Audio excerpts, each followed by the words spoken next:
இனிமையான நண்பர்களே, அன்புள்ளம் கொண்ட சொந்தங்களே, அனைவருக்கும் வணக்கம். ஒரு வழியாக விக்கிரவாண்டி தொகுதி சட்டமன்ற இடைத்தேர்தல் தேதி அறிவிக்கப்பட்டிருக்கிறது. இந்த இடைத்தேர்தல் தேதி அறிவிக்கப்படும் முன்பே திமுக தலைமையில் ஸ்டாலின் முன்னிலையில் யாரை வேட்பாளராக நிறுத்தலாம் என்று விவாதம் நடந்த பொழுது விழுப்புரம் மாவட்ட அமைச்சர் பொன்முடி தன்னுடைய வன்னியர் வெறுப்பை அப்படியே காட்டியிருக்கிறார். முதலமைச்சர் மு க ஸ்டாலினிடம் அவர் கூறியது என்னவென்று கேட்டால், விக்கிரவாண்டி இடைத்தேர்தலில் வன்னியர் அல்லாத ஒருவரை திமுகவின் சார்பாக வேட்பாளராக அறிவியுங்கள். அந்த தொகுதியில் வன்னிய வேட்பாளரை தாண்டி திமுக அறிவிக்கின்ற வன்னியர் அல்லாத வேட்பாளரை வெற்றி பெற வைக்கிறேன்.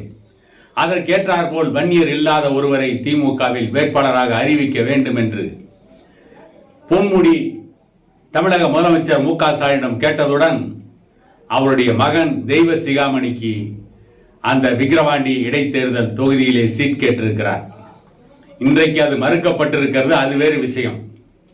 அன்னியூர் சிவா என்கின்ற ஒருவர் வேட்பாளராக நிறுத்தப்பட்டிருக்கிறார் விக்கிரவாண்டி தொகுதி இடைத்தேர்தலில் திமுகவின் சார்பில். ஆனால் பொன்முடி எப்படிப்பட்ட வன்னியர் வெறுப்போடு செயல்படுகிறார் என்பதற்கு இது இரண்டாவது சம்பவம். முதல் சம்பவம் என்னவென்று கேட்டால், மேல்பாதி திரௌபதி அம்மன் ஆலய விவகாரத்தில் வன்னியர்களை துப்பாக்கியால் சுடுங்கள் என்று பேசியவர்தான் இதே பொன்முடி. அமைச்சர் பதவி இருப்பதால் தப்பித்துக் கொண்டிருக்கிறார். அதே திமுகவிற்கு எதிராக யாராவது பேசினால் அவர்களை கைது செய்கிறார்கள், சிறையில் அடைக்கிறார்கள், பல்வேறு பிரிவுகளின் மீது வழக்கு தொடுக்கிறார்கள். ஆனால் ஒரு அமைச்சர் வன்முறையை தூண்டுகின்ற வகையில் பொன்முடி பேசுகிறார். அவர் மீது திமுக எந்த நடவடிக்கையும் எடுக்கவில்லை. கடைசியில் இப்பொழுது விக்கிரவாண்டி வன்னியர்கள் அதிகம் வாழ்கின்ற தொகுதி, விக்கிரவாண்டியிலே வன்னியர்கள் வாக்குகள் அதிகம். இன்னும் சொல்ல போனால் பாட்டாளி மக்கள் கட்சி செல்வாக்கோடு இருக்கின்ற தொகுதிகளில் விக்கிரவாண்டி ஒன்று. அந்த விக்கிரவாண்டி தொகுதி 2019 ஆண்டில் நடைபெற்ற இடைத்தேர்தலில் அந்த தொகுதியை அதிமுகவிற்கு விட்டுக் கொடுத்த காரணத்தால் தான் அதிமுகவின் எடப்பாடி பழனிசாமி 5 ஆண்டுகள் அந்த ஆட்சியை நிறைவு செய்தார். அவர் 3 ஆண்டுகள் முழுமையாக முதலமைச்சராக இருந்தார். அந்த விக்கிரவாண்டி தொகுதி தன்னுடைய தொகுதியாக இருந்தும் அதிமுகவிற்கு பாட்டாளி மக்கள் கட்சி விட்டுக் கொடுத்தது. அப்படிப்பட்ட சூழ்நிலையில் இப்பொழுது மீண்டும் அதே விக்கிரவாண்டி தொகுதி இடைத்தேர்தலை சந்திக்கிறது. அந்த இடைத்தேர்தலில் விழுப்புரம் மாவட்டத்தில் பெரும்பான்மையாக வாழ்கின்ற வன்னியர் சமூக மக்கள், அதிலும் விக்கிரவாண்டியில் பெரும்பான்மையாக இருக்கின்ற வன்னியர் சமூக மக்களுக்கு எதிராக வன்னியர் சமூகத்தை அல்லாத வேறு ஒருவரை வேட்பாளராக நிறுத்துங்கள் என்று எவ்வளவு வெறித்தனத்தோடு பொன்முடி இருக்கிறார். வன்னியர்களை கருவறுக்க வேண்டும் என்று எப்படி கங்கணம் கட்டி கொண்டிருக்கிறார் என்பதற்கு பொன்முடியின் இந்த செயல்கள் எல்லாம் சாட்சி. வன்னியர்களை கருவறுக்க வேண்டும் என்று தமிழ்நாட்டிலே ஒரு 2 அமைச்சர்கள் அதிகம் இருக்கிறார்கள் என்று சொன்னால், வன்னியர்கள் மீது மிகப்பெரிய வன்மத்தோடு இருக்கிறார் என்று சொன்னால், அதில் முதல் இடத்தில் பொன்முடி இருப்பார், 2வது இடத்தில் திருவண்ணாமலையைச் சேர்ந்த ஏவா வேலு இருப்பார்.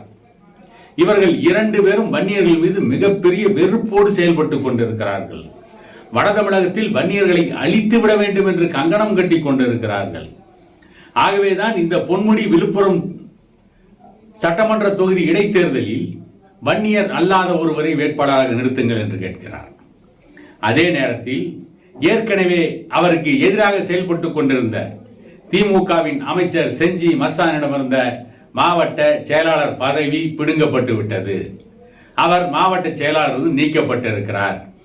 ஏனென்றால் அந்த விக்கிரவாண்டி இடைத்தேர்தலில் இந்த 2 பேருக்கும் நடக்கப் போகிற கோஷ்டி சண்டையில் திமுக தோற்றுவிடக் கூடாது என்பதற்காக திமுக தலைமை அப்படிப்பட்ட ஒரு முடிவை எடுத்திருப்பதாக சொல்லப்படுகிறது.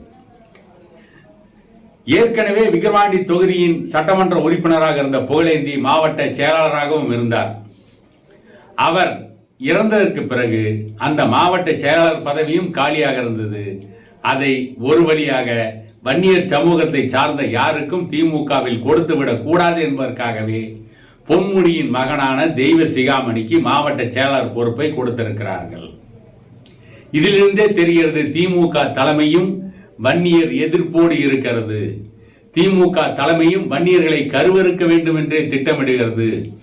திமுக தலைமையும் வன்னியர்கள் மீது மிகப்பெரிய வன்மத்தோடு செயல்படுகிறது. என்பதற்கு இவையெல்லாம் மிகப்பெரிய சாட்சிகள். வன்னியர்கள் மீது மிகப்பெரிய வெறுப்போடு இருக்கின்ற அமைச்சர்களைத்தான் திமுக தலைமை ஊட்டி ஊட்டி வளர்க்கிறது என்பது இன்றைக்கு கண்கூடாகவே தெரிகிறது. வெகு விரைவில் அதற்கான தண்டனை திமுக தலைமைக்கு கிடைக்கும். பொன்முடிக்கும் அதற்கான தண்டனை காத்திருக்கிறது என கூறிக்கொண்டு இன்னொரு காணொளியில் உங்களை சந்திக்கும் வரை உங்களிடமிருந்து விடைபெறுவது உங்கள் எடப்பாடி துரைசாமி.